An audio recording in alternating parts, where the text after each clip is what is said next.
नमस्कार जय हिंद साथियों। ये जो तस्वीरें आ रही है ये आ रही है पंजाब से। जी हाँ, पंजाब में लगातार सैन्य भर्तियों की विलंबता को लेकर विरोध प्रदर्शन जारी है। पूरे देश में लगातार कई सारे युवा है वो सेना भर्ती की जो तैयारी करते हैं, लगातार 2 से अधिक साल का समय हो गया है सैन्य भर्तियों के इंतज़ार में, और इसी इंतज़ार का जो ख़त्म होने की जो समय सीमा है वो ख़त्म होने का नाम नहीं ले रही है। इसी के चलते पूरे देश में लगातार विरोध के शवर तेज़ होते नज़र आ रहे हैं। आज पंजाब में वहाँ काफ़ी युवाओं ने टोल नाके जाम किए और अपने जो संवैधानिक तरीके हैं उनके माध्यम से सरकार के समक्ष अपनी मांगों को रखने का प्रयास किया। साथ साथ इसी तस्वीरें तेलंगाना से भी सामने आई। तेलंगाना से आपने ये वीडियो देखा होगा जिसके अंतर्गत वहाँ के युवाओं ने लगातार सैन्य भर्तियों की विलंबता को लेकर मांग सरकार के समक्ष रखी। वहीं हरियाणा, पंजाब, तेलंगाना जैसे कई ऐसे स्टेट्स हैं जहाँ लगातार 8 मई के बाद प्रदर्शन के सुर तेज़ नज़र आ रहे हैं। साथ साथ देश के कई ऐसे राज्य हैं जहां आगामी जो प्लानिंग है वो की जा रही है। आगामी जो उन्हें कुछ करना है, जो कुछ करना है युवाओं को आंदोलन को लेके, वो प्रक्रिया लगातार तेज़ नज़र आ रही है और उसके ऊपर लगातार मीटिंगें चल रही है और बातचीत चल रही है। बताया जा रहा है कि आने वाली 16-17 तारीख को हरियाणा, राजस्थान, उत्तर प्रदेश सहित तमाम राज्यों में, पंजाब, तेलंगाना में बड़े आंदोलन का स्तर देखा जा सकता है। आज जो तस्वीरें आई है पंजाब से, तेलंगाना से, तमाम युवाओं ने लगातार सेना भर्ती परीक्षा की मांग सरकार के सामने रखी। साथ साथ युवाओं ने कहा कि सेना भर्ती परीक्षा के जल्दी इसका आयोजन हो ताकि आने वाली जो रिक्रूटमेंट है वो भी वापस जल्दी शुरू हो सके, क्योंकि आप परीक्षा का एक मुद्दा नहीं है, अगर परीक्षा कंडक्ट नहीं होती है तो उससे रिक्रूटमेंट भी रुकी हुई है और युवाओं की इसके चलते एज भी है वो निकली जा रही है।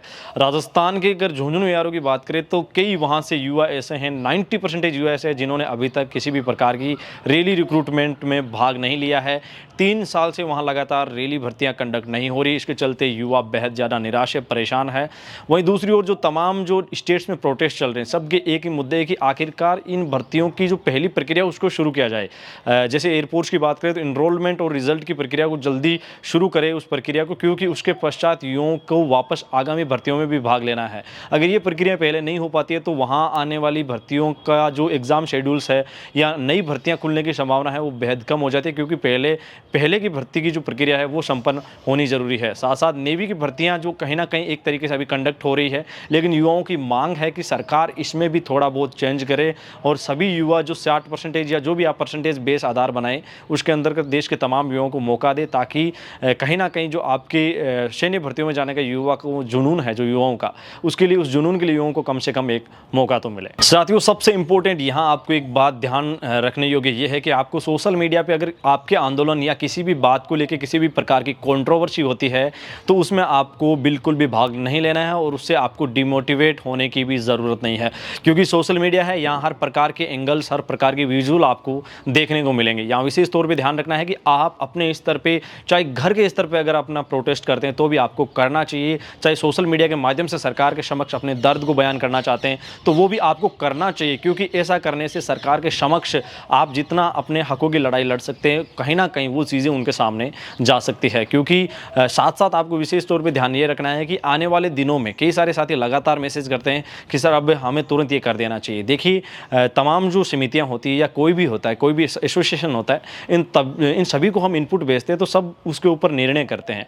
बिना निर्णय के किसी भी प्रकार के प्रोटेस्ट को अंजाम देना संभव नहीं है और किसी भी प्लानिंग की रूपरेखा तैयार करना संभव नहीं है। इसके लिए समय सीमा चाहिए और उस समय सीमा में कई चीज़ें निर्धारण होती है। अब आप पूछेंगे कि निर्धारण किस बात का होता है, तो वो सबसे पहला है आपका सबसे पहले जो फ्यूचर है वो सेफ होना चाहिए। आपके ऊपर किसी भी प्रकार की कई चीज़ें हैं वो खिलाफ ना आ जाए। इसके लिए जो भी समिति होती है, लाइक जो हमसे संपर्क में है या नहीं है, उन सब का एक दायित्व बनता है कि युवाओं के ऊपर किसी भी प्रकार का गलत ना हो। ऑलरेडी वो इस तरीके से गुजर रहे हैं, अब ज़्यादा उनको उस माहौल में ना भेज दिया जाए जिससे उनका पूरा फ्यूचर एंडिंग की स्थिति में चला जाए।